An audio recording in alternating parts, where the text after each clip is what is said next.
Hello.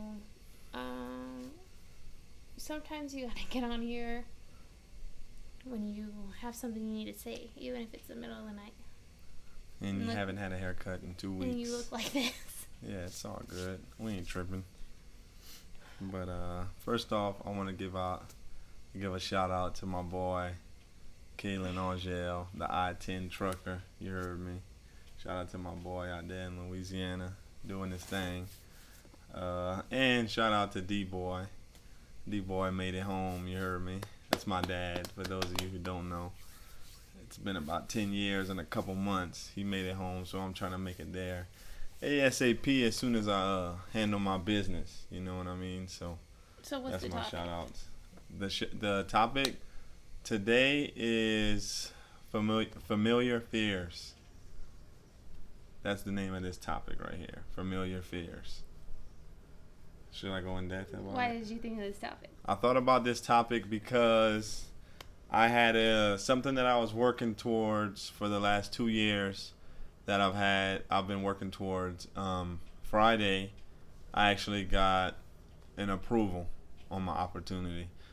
And of course, I was happy or whatever, but I felt like I was more like kind of scared more than anything because this opportunity requires so much sacrifice and Like commitment. courage, so much courage. And commitment. It's a big deal. It's a big deal.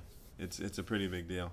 So, after I thought about I got it. It was like early in the morning. I was already at my current job that I have now, so I called Tish. I was like I wanted Tish to be the first person that I told. So I called Tish and I told her, and she was happy for me and stuff like that, and then I told her, I said, I'm happy too, but I'll be honest with you, I'm kind of scared, like it kind of scared me, and she told me what she told me. You remember what she told me?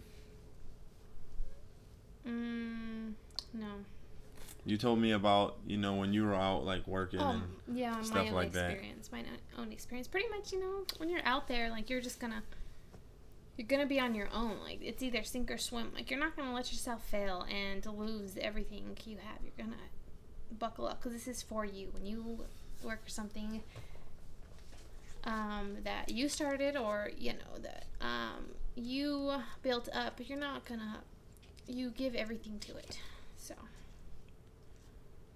Right, and so that's and then after I spoke with Tish, she put her 2 cents in.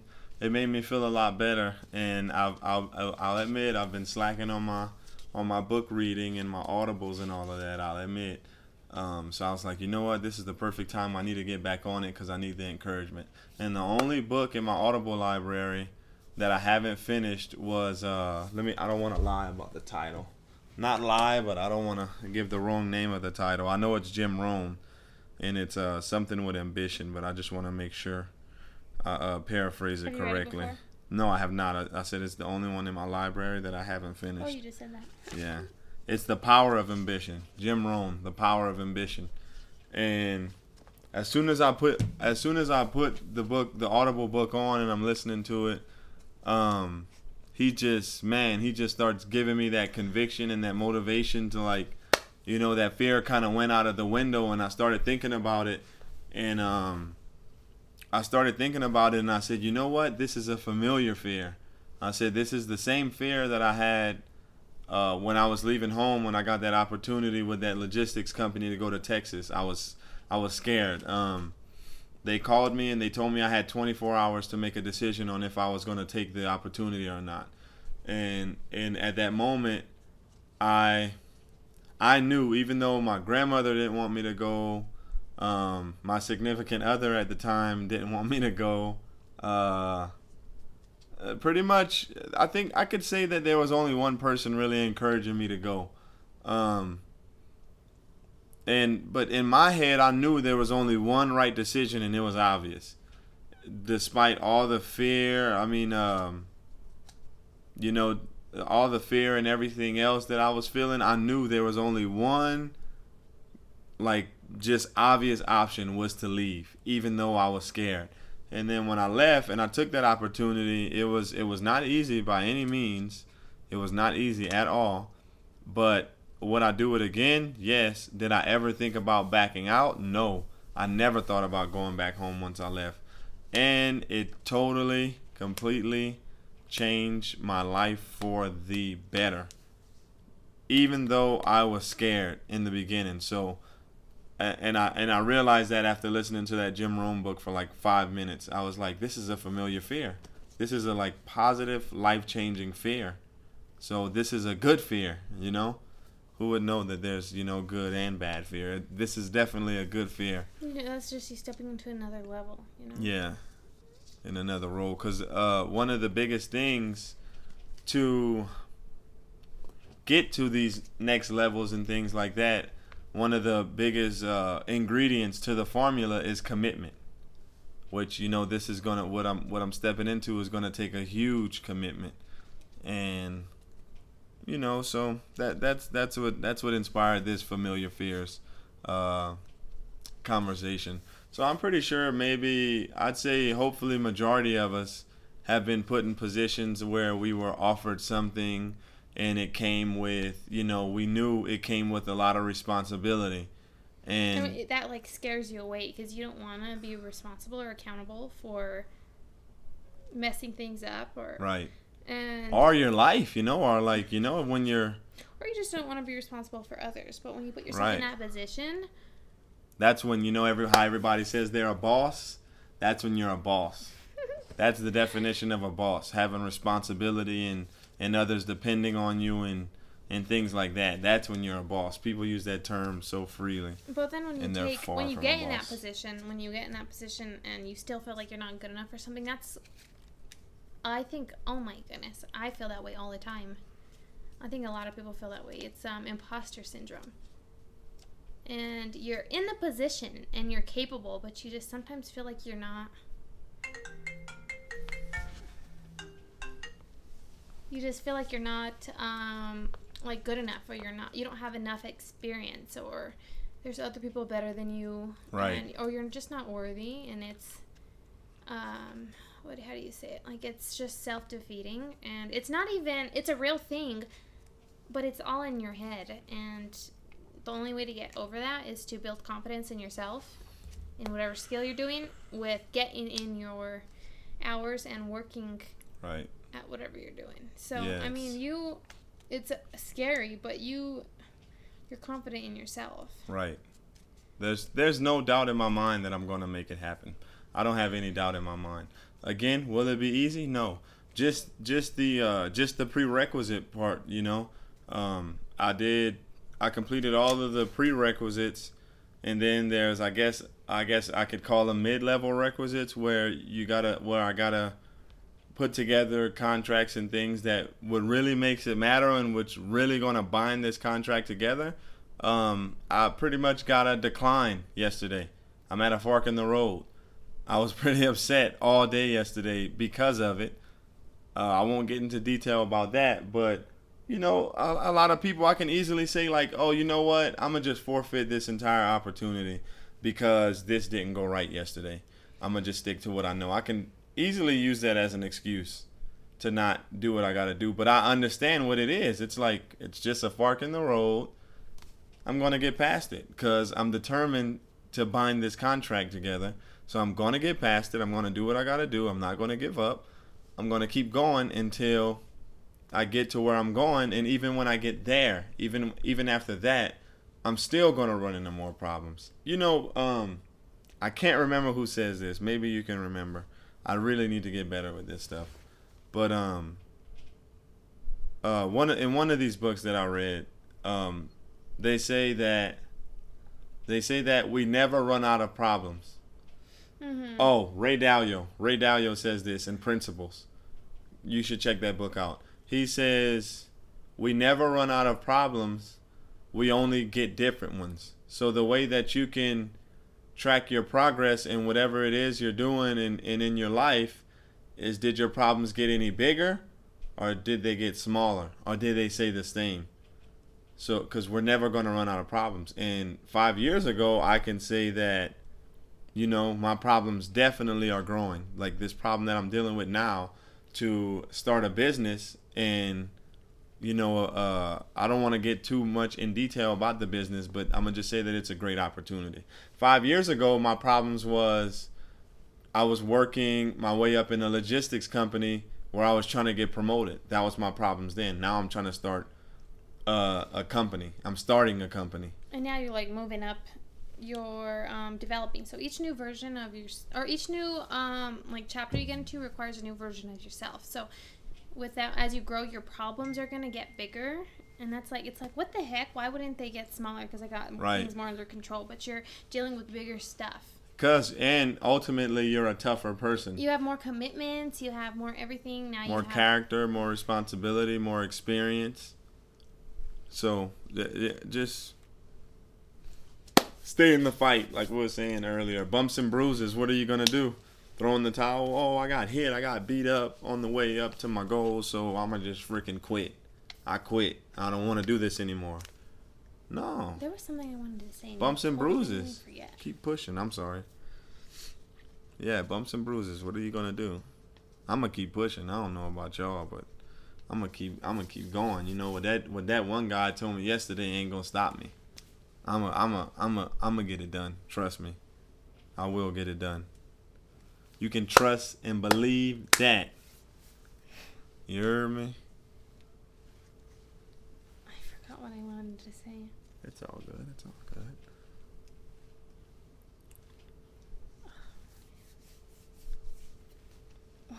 Nothing. But yeah, that's pretty much the topic was today, man. I just hope that people watch this and it helps them. There's no doubt in my mind that it'll help you guys. Again, I was listening to that Jim Rohn book the same day, and he said that if you were taking a trip to California, right? You are going to take a drive to California. He said, wouldn't you want to speak to someone else that had already been to California before you, so they can better prepare you for your trip? How much fuel you're going to need, where you got to turn left, where you got to turn right. Just better prepare you, for the trip, and then that'll make your trip easier. So I go to say that because how do they say that? With you don't really want to be learning from all your own trial and error when you can learn from other people's mistakes. Like, you're not trying to I know you want to do things on your own, but you can save yourself like 10, 15 years of trial and error and money and just time, all that, if you just read books and learn from other people's mistakes and anything in history. If we just study that and take from it, then it'll put us like 5 steps ahead in a fraction of the time, because everyone's already made the mistakes that we're bound to make. Right. What did you say earlier? We don't have to reinvent the wheel. Yeah. You never do. I mean, you can be innovative and add your touch after you've, kind of become a professional at whatever it is you're doing. And that right there requires, they say, 10,000 hours of work. So whatever it is you're doing, you just got to put in your hours. And once you're at about 10,000 hours, you're considered a professional.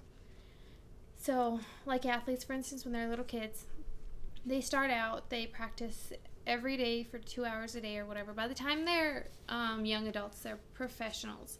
The ones that really spend every day out there and not, doing other stuff, getting involved in other sports and stuff. The ones who are committed to their specific craft. Like anything. So, like you driving, that's gonna... Sorry. No, you're good. That's gonna, 10,000 hours in... I know. I work about 10 hours a day on my craft, I'd say, for the last 2 years. So 10 hours a day times... Well, and it's, it'll be hard to calculate 300, that. let's just say times 300, that's like what? How many hours? 3,000? Yeah. So in like 3 years, that makes you a professional, only because you're doing it so many hours in a day. Correct. But that gives you the confidence to know that you're capable of like and the experience of carrying it out. You know, that's exactly what it is. The experience. Right. That's. Because experience is what gives you confidence. Like in what I'm doing, oh my goodness, it's changing. Wow. Yeah. It's changing all the time. It's advancing and stuff. Just the tech world. And I feel like a fraud all the time. Like I don't know what the heck's going on, but I'm doing it like 60 hours a week. Right. And it's like, oh, I didn't even learn anything new this week. But then I look back and I know so much that I didn't know a few weeks ago. And, you know, just a couple weeks ago I didn't know whatever. It keeps going. And you just got to look back at those dots. Because when you're looking forward and you're trying to connect them, they don't make sense at all. But when you look back, everything, all the little, you know, learning curves and pieces of experience you gained along the way make complete sense. Right. Complete sense. And that there, what she's speaking on, I can't express this any more than this one saying. You just gotta trust the process. You can't be sitting down, because I'm telling you, I've been there. When I was managing, I would do something wrong, and I'm talking about I'm like 21, 22 years old at this time. I'm a totally different person now. But then I would do something wrong, and I would beat myself up. I remember being in my operations manager's office, like, he'd be like, hey, Jairus, you did this, that, or whatever. You know, he's just pointing out what I done wrong, and I'm sitting there like, oh, man, I'm such a dumbass. Yeah, I do that too. You know what I mean? Like, I'm so hard on myself. And then at that moment, I didn't really realize how big of an impact just that mentality had on my growth. If I can go back and do it over again, now I never, ever speak to myself like that. Ever. I'm telling you, I cannot stress it out anymore. That makes a huge difference in your development and growth. It's all in your mind. You can if I mess up now, anything that I'm doing, if I mess up, I do not beat myself up, and I don't allow anyone else to beat myself up. I remember when I first started driving, since she already said it, I'm going to say it. My first driving job, oh my God, I ran over someone's fence.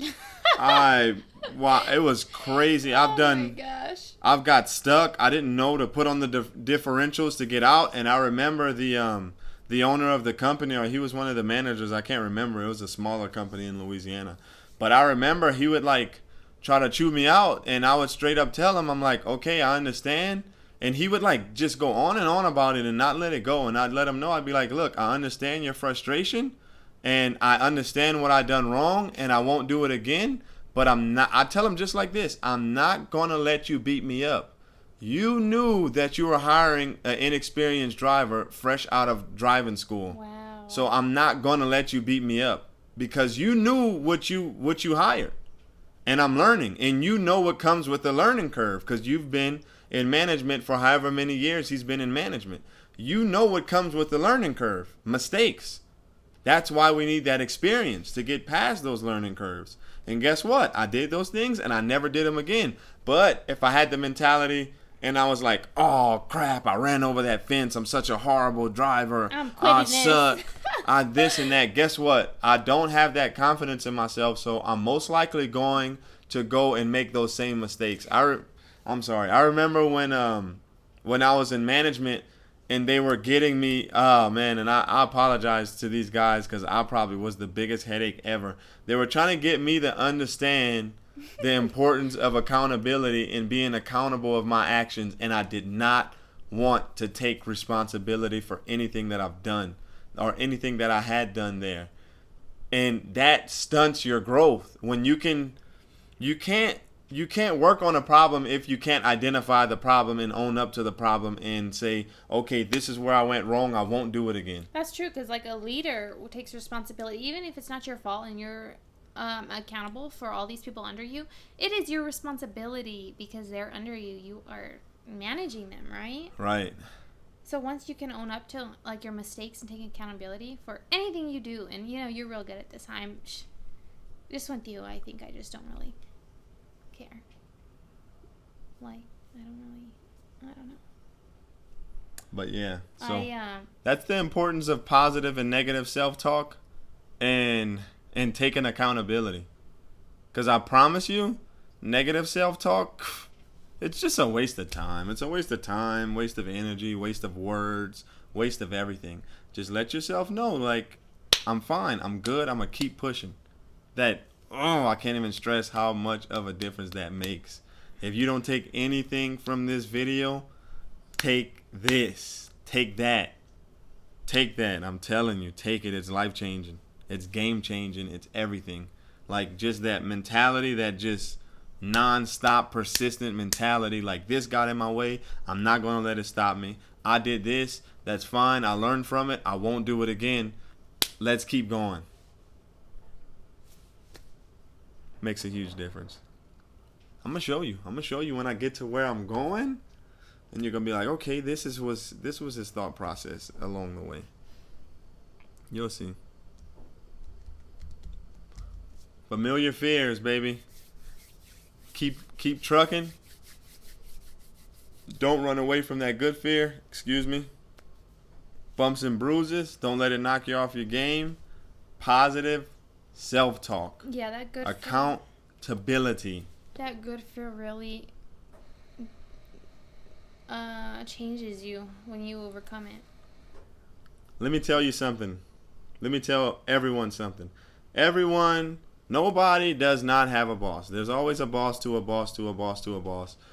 If you have a company, there's someone that I won't say report to, but someone that you're servicing, even if it's your customers. You work for your customers. So if you make a mistake, and like I said, you go back and instead of like someone points out your mistake and you beat yourself up and all of that and say, I'm dumb, I suck, this and that, blah, blah, blah. If you own up to it and say, I'm sorry, I made this mistake, that's another thing I don't do. I don't apologize. So don't say I'm sorry. Maybe I'll touch up on that on another video. Thank you for understanding. Thank you for being right. patient I don't with apologize. me. I don't say I'm sorry. Thank you for. But yeah, whatever. Yeah, you acknowledge it. You let them know that you understand what you did wrong, and it won't happen again. And your word is your bond. You can't just say anything and not follow up with what you said. Your word is your bond. But anyways, that person, whoever you're servicing, whoever's your superior or whatever it is, your direct report, whatever the hell you want to call them, if you say that and you carry yourself that way, they're going to realize this is a mature person. They understand. But if you beat yourself up and do all that, they're going to be like, this person's weak. They're weak and they're really not ready for this role, and they're going to take advantage of you. They're going to abuse you. When you act like that, people don't want to work with you. Yeah. Like in my last job, it was you and you worried about yourself, your own business, and if you weren't like a pleasure to work with, yeah, you weren't getting called back, and right. You're out of a whole agency that has opportunity for you. Right. You know? And what Tish was doing before, like, that's why I said it motivated me, because she was like traveling around the country and booking herself through agencies. And one thing that she said that really stuck with me was like, she was like, Jay, you remember when I would go to certain events and my flight and hotel fees might have been $700 and all I made at the event was $700. I didn't say that exactly, but yeah, not exactly, but yeah, like I'm not leaving with money, but I committed to this gig, and right. It's my job to be there because that agency is gonna cut me off their roster if I don't show up. And if you're running your own business, or you are your own business, whatever you want to say, you got to understand that you got to be able to take your wins with your losses, and you got to keep pushing. You got to keep going. And in the last video, I take back what I said. I thought about it, and I am not. Like, I don't feel bad I'm not ashamed of, like, the fact that I did what I had to do to make things work out for myself.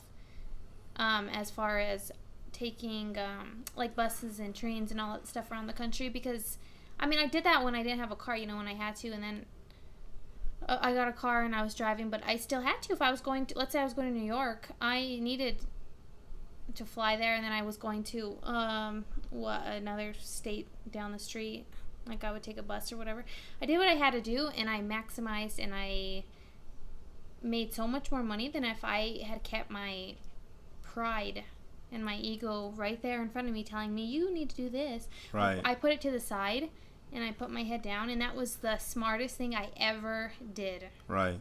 Because now I'm like, okay, yeah, I can do that, and I'm not ashamed to do it in like a humbling way. Right. It humbled me so much, and like if you don't put your pride to the side, and if you don't just put your head down and do things the way you know they need to be done without caring what other people think. These other people aren't paying your bills. Right. These other people, that's one thing. These other people are like they don't support you until they're supporting you and your family. They don't matter. Right. And once I did that, it was just like such a I can't even explain, like a free feeling, because I was showing up to these events, making great money, and I was going home with great money. I just loved what I was doing at the time, because getting there was a process and a journey. Getting to whatever event I was at, even if it was just a flight or whatever, it was, a lot of work. But I took pride in how hard I worked. And when you do that, like, it just makes everything more special and valuable, and you value yourself more as a person when you put in that work and you're confident in your abilities to do something. Right. Like, and that's the confidence you need to do. Yeah. You need the confidence you need in whatever you're gonna do. It's all a process. You can't cheat yourself there. Like, people think they're just gonna. They can say, oh, I want to be a millionaire, I'm going to be a millionaire, and then they just wake up one day and it happens. Like, no, it's a process. Like she says, like, after you do these things and humble yourself and you put in this hard work, you value yourself more. Yeah. And it's because of that experience. You know what you're worth, you know what you're capable of. Exactly. You know what you're capable of, and you know the potential you have if you haven't done something before. It's like your life, yourself, your body, your everything, your entire existence is kind of like, I guess I can refer it to like a stock or something. And that stock is only going to do as well as the business does. So if you're not working towards anything and bettering yourself and pushing yourself and getting uncomfortable and taking chances and facing those fears, your stock and your value is going to be low. Who's going to be willing to pay for nothing? Nobody. I wouldn't give anybody $1,000 and they hand me a cup of nothing. No, it has to be something worth $1,000 for me to give you at least $1,000. Yeah. But yeah, this 25 minutes really goes by fast as heck once you start going.